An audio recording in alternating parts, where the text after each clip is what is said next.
Have you ever had one of those weeks where you get information, you get news that just kind of takes the wind out of you?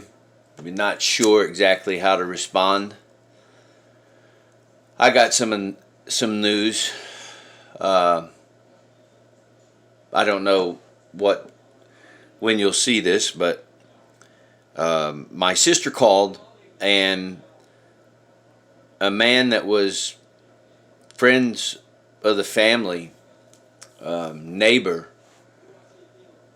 former police officer, a widower, um, took his own life. He took his own life and had it planned out because my sister actually was there um, afterwards. The family is close with our family, and the daughter called and said, "Would you please go check on Daddy? We can't get him to answer." And my sister had a key, being a neighbor, and checking on each other all the time and helping each other. And uh, she went in and found him, which I'm sorry for. I'm sorry that she had to do that and see that, and called the police and stayed and all of this. Since he was a police officer, the police had to come do an investigation, make sure that it was actually a suicide and not a homicide. Um, it's a tragedy. My father had spoken to him just a few days ago, and he said that their conversation was around how he had never seen the world as divided as it was right now.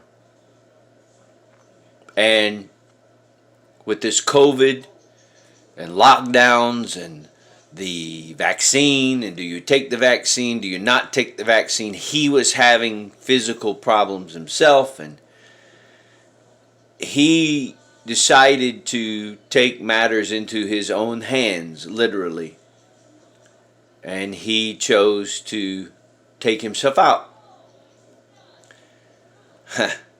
Now, you don't tune into this to be downed, but how do you get to that point? You have to have no hope, right? No hope for tomorrow. Can't have hope for tomorrow, because if you do, you would never do that tonight because you have hope for tomorrow. I think there was a soap opera used to be called Search for Tomorrow, because in tomorrow was hope, and when you lose hope, you don't see a way out. I know that there are a lot of people that have committed suicide during this time, of all walks of life and of all ages, because of the pressure and what's going on. They don't know what to do.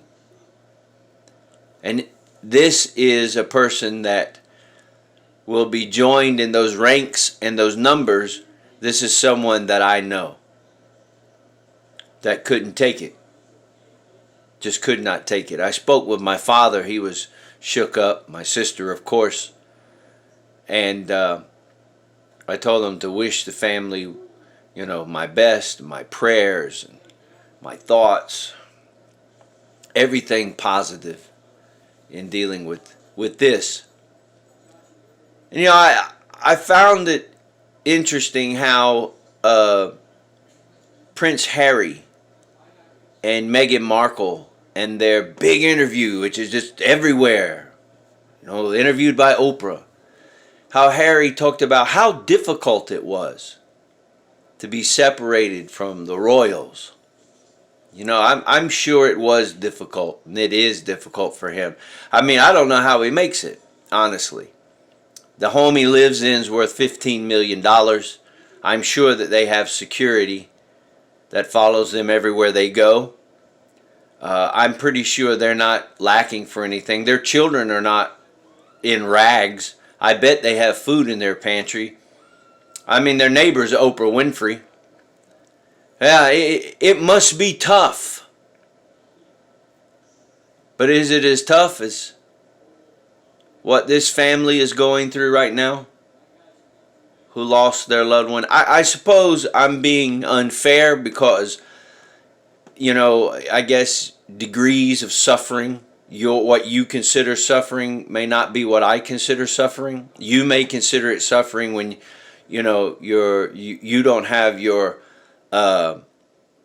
credit card with you.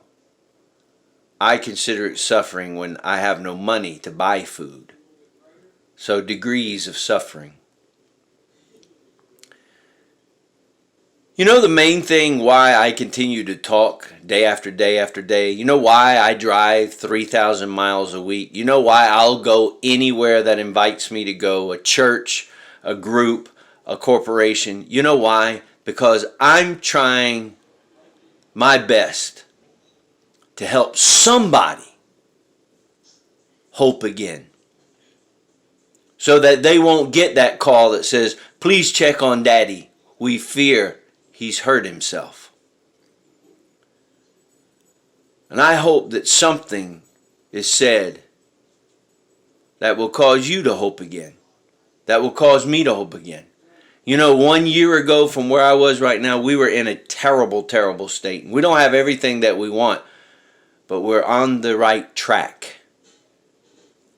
We have to remind ourselves constantly that we cannot